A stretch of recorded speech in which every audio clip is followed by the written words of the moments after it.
Channel वक्त की आवाज़ को सब्सक्राइब करें और बेल आइकॉन दबाएं।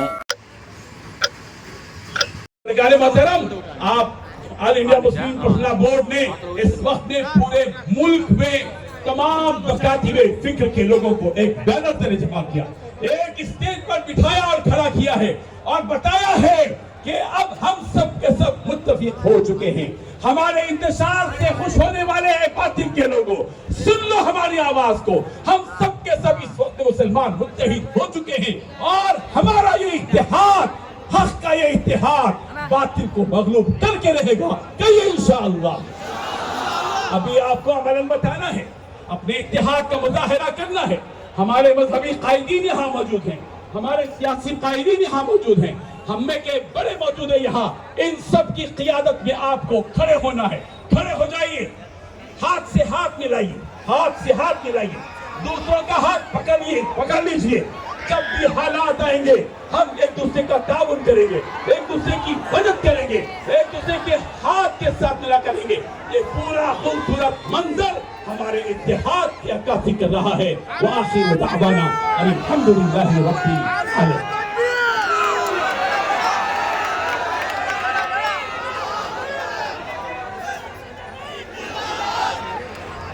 बैठ जाइए, जज़ाकल्लाह खैर। इसके बाद में शहर हैदराबाद से तशरीफ लाए हमारे मुअज़्ज़ज़ मेहमान। आप भागकर क्या करेंगे? भागिए मत, संजीदगी के साथ बैठिए। मिल्लत के मसले के लिए हमारे कायद भी तशरीफ ला रहे हैं और आप भी मिल्लत के लिए तशरीफ लाए हैं। ये मिल्लत के काम को आप जो है आगे रखिए और इस इजलास को कामयाब बनाइए। देखिए, अल्लाह तबारक व तआला ने आपकी बात को सुन ली कि इस बारिश को अल्लाह तबारक व तआला ने अतराफ में कर दिया और परवरदिगार ने आपको आसानी के साथ बैठने के मौके अता फरमाए। रब्बे ज़ुल जलाल का शुक्र अदा कीजिए, परवरदिगार ने आपकी दुआ को सुनी है। आप जमकर बैठे रहिए और अगर बारिश आ भी जाती है तो इंशाअल्लाह हम में का कोई एक फर्ज भी हटेगा नहीं इंशाअल्लाह। मैं ये बता रहा था कि अगर तुम में 20 आती है तो 200 पर भारी है, 200 है तो 2000 पर भारी है। इसलिए घबराने की जरूरत नहीं है। हर एक बात याद रखिए, क्वांटिटी असल नहीं होती, क्वालिटी असल होती है। अगर आपका दिल ईमान से भरा हुआ है, अगर आपका ताल्लुक कुरान मजीद से आफाकी किताब से है और अगर आपका ताल्लुक मोहम्मद अरबी सल्लल्लाहु अलैहि वसल्लम से मजबूत है तो आप तादाद में कम होकर भी बातिल पर गालिब आ सकते हैं। कम मिन फियतिन कलीलतिन गलबत फियतन कसीरतन बिइज़्निल्लाह। कितनी ही छोटी छोटी जमात हम जो निकलेंगे तो चमन को समझ गए ना, समझदार है माशाअल्लाह कन्नूल वाले। मेरे अजीज दोस्तों, आज जो जलसा हो रहा है उसके अहम 4 बुनियाद आपके सामने रख देता हूँ। पहली बात तो ये है कि ये आज का जलसा क्यों रखा गया है, हमारे नौजवानों को इल्मी। बहुत से नौजवान इससे वाकिफ नहीं है कि ये प्रोग्राम क्यों रखा गया। याद रखिए, आज हमारी ये हुकूमत जिसका ये बाबूजान साथ दे रहे हैं, वो ये चाहती है कि मुसलमानों के जो मसाजिद हैं और जो मस्जिद कब्रिस्तान है, जो ईदगाहें हैं, इन सब पर वो अपना दावा ठोकना चाहती है। उन दावेदारों को दावा डालकर ये चाहती है कि मस्जिदों को अपने कब्जे में करे और ये मंदिरों को अपने ये कब्रिस्तानों को अपने कब्जे में करे। इंशाअल्लाह हम होने नहीं देंगे, हरगिज़ नहीं होने देंगे। हम बाबू को ये समझा रहे हैं, बाबू अभी भी आ जाओ लाइन पे। एक साहब बीवी को छोड़ के बैठे, तुम वतन को छोड़ के नक्को बैठे। हम तुम्हारे को इस बात की तरफ बुला रहे हैं, आ जाओ। अभी भी हम तुमको पीठ ठोकने तैयार हैं। अगर तुम हमारे साथ नहीं होंगे ना तो फिर तुमको ठोक के रख देंगे। तुम्हारी हुकूमत आइंदा नहीं आ सकेंगी। मुसलमान जिस पे लगा देता है, ठोक देता है अपना वोट, फिर वही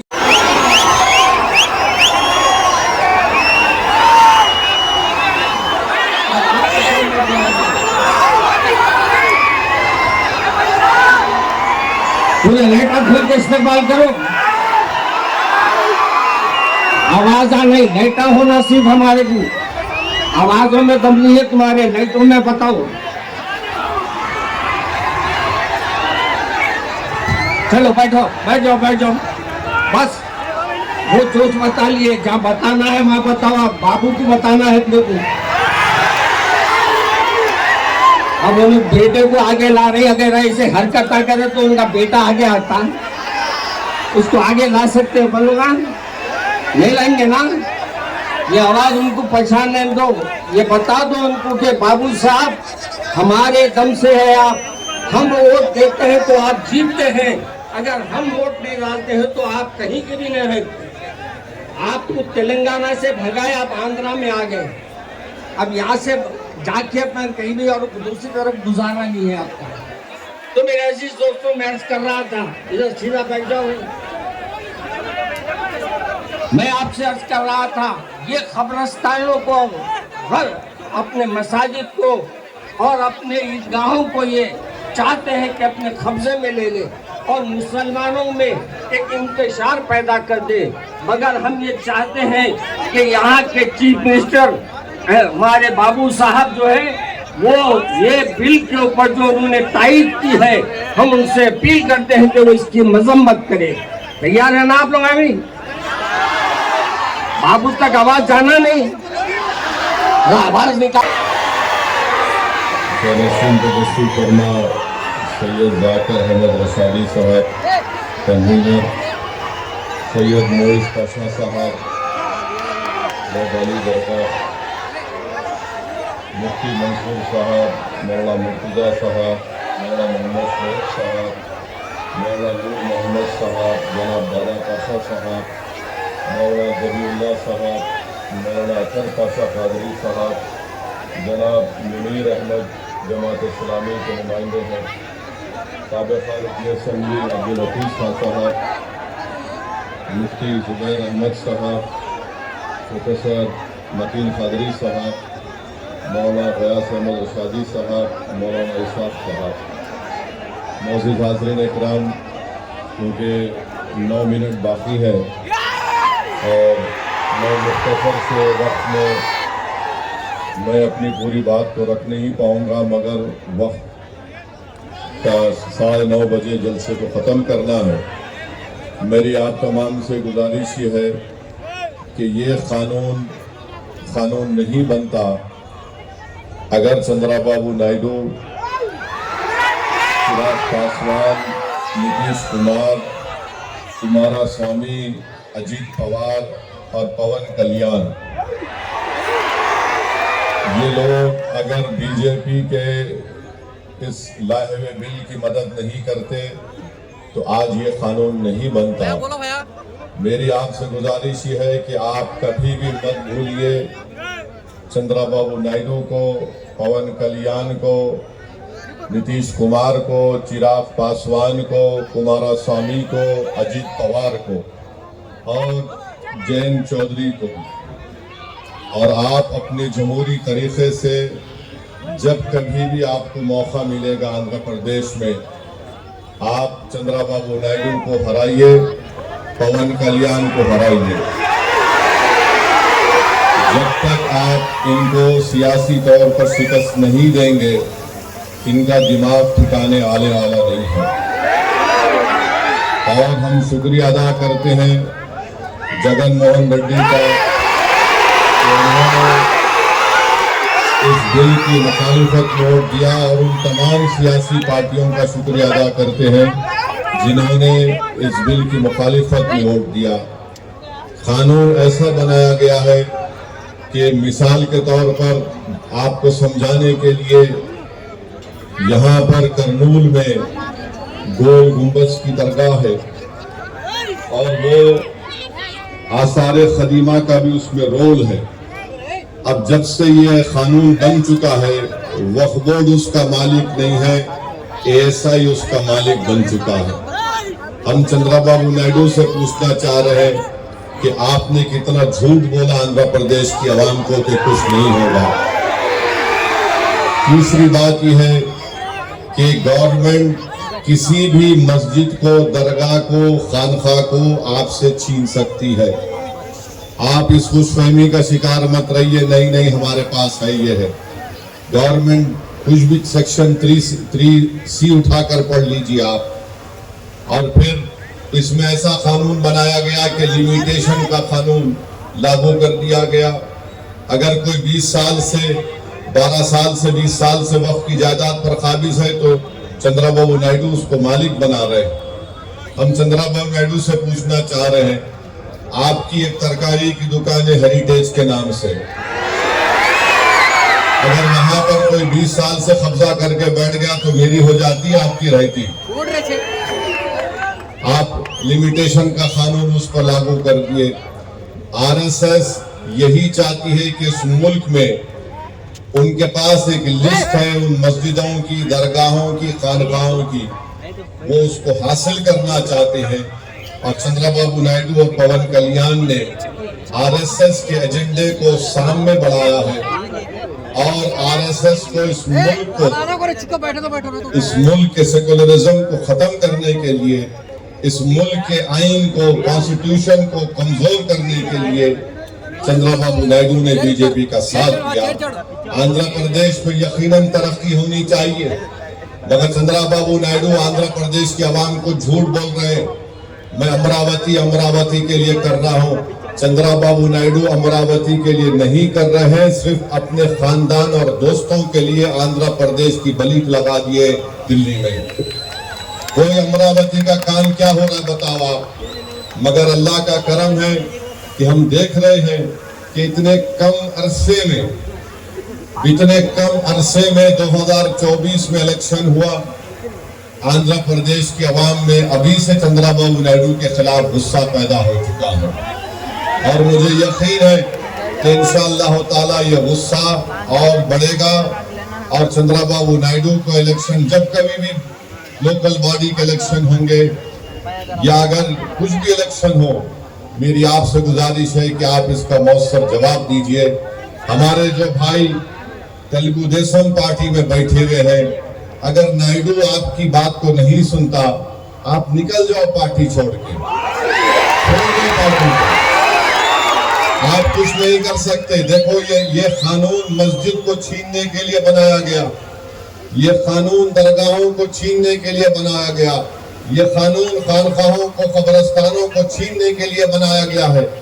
जब तुम्हारी और मेरी पहचान मस्जिद से है, इख्तलाफ हो सकता है, मैं आप कोई दूसरी पार्टी में होंगे, मगर जब बात शरीयत की, मस्जिद की आती है, तो मैं आपसे अपील कर रहा हूं कि आप बेखौफ होकर टीडीपी को छोड़ दीजिए और पैगाम दीजिए कि आप कभी भी संविधान पर, कॉन्स्टिट्यूशन पर, शरीयत पर, मस्जिद पर कोई कॉम्प्रोमाइज नहीं करेंगे।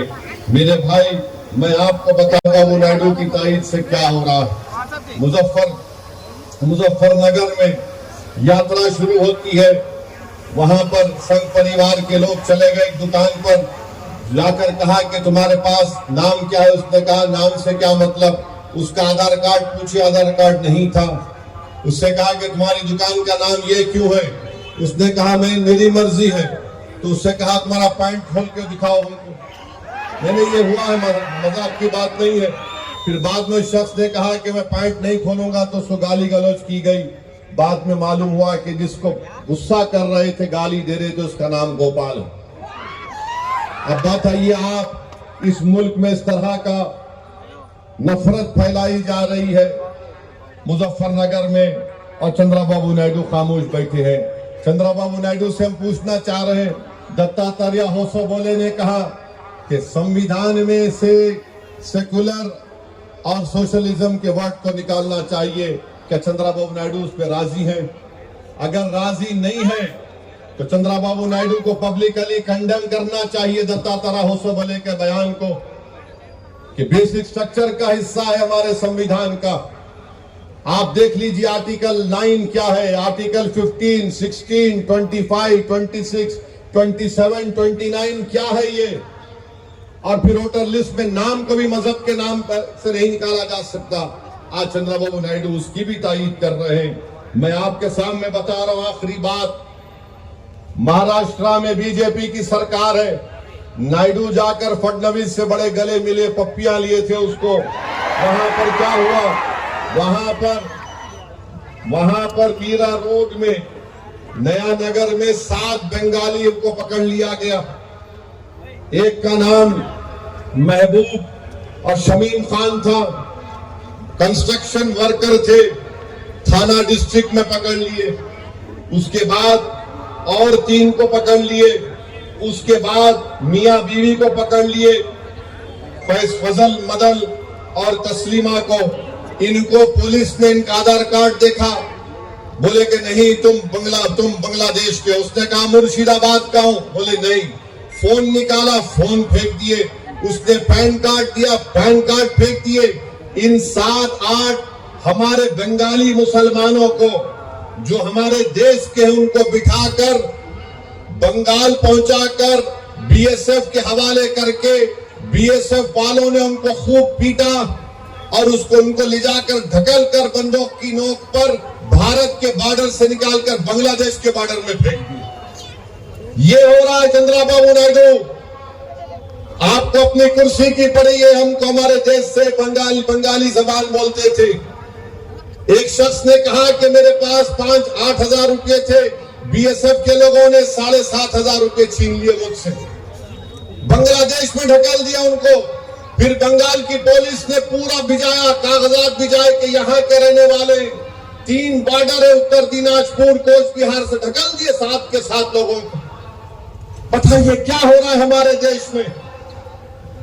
अरे अगर आपको महाराष्ट्र में बंगाली बोलने वाले बांग्लादेशी नजर आ रहे हैं, मैं नरेंद्र मोदी से ये कह रहा हूं, भारत के वजीर आजम से, अगर आप जबान को देखकर ऐसा कर रहे हैं तो क्या आप में इतनी हिम्मत नहीं है कि वो 4 जालिम लोग जो 26 हमारे हिंदू भाइयों को पहलगाम में गोली मारे, वो कहां छुप गए? निकालो उन जालिमों को मोदी। आप सिर्फ बंगाली जबान बोल रहे हैं। उनका एयरपोर्ट पे, पूना एयरपोर्ट पे उनका आधार कार्ड फाड़ दिए, बेचारे का 25,000 का स्मार्टफोन रख लिए हजरत पुलिस। आप बताइए क्या हो रहा है हमारे देश में। बहरहाल क्योंकि वक्त हो चुका है, मेरी आपसे गुजारिश है कि आप तमाम लोग मिलकर तेलुगु देशम को सबक सिखाएंगे, नहीं सिखाएंगे आप पवन कल्याण को बताएंगे कि सुपरस्टार आप है। अब बहुत हो गया ये ड्रामाबाजी, एक्टिंग। तुम संविधान को धोखा दिए। मैंने अधोनी ने कहा था, चंद्रबाबू नायडू ने संविधान को भी धोखा दिया, आंध्र प्रदेश की जनता को भी धोखा दिया, और चंद्रबाबू नायडू ने लोकेश को हमेशा के लिए ये कर दिया। आप जानते ना इस बात को। तो मेरी आपसे अपील है कि मुत्तहिद रहिए और दुआ करते रहिए फलस्तीनियों के लिए, जो आज उनको हजारों की तादाद में वहां पर मार दिया गया। अल्लाह उन फलस्तीनियों को भी सलामत रखे। अस्सलाम वालेकुम व रहमतुल्लाहि व बरकातहू।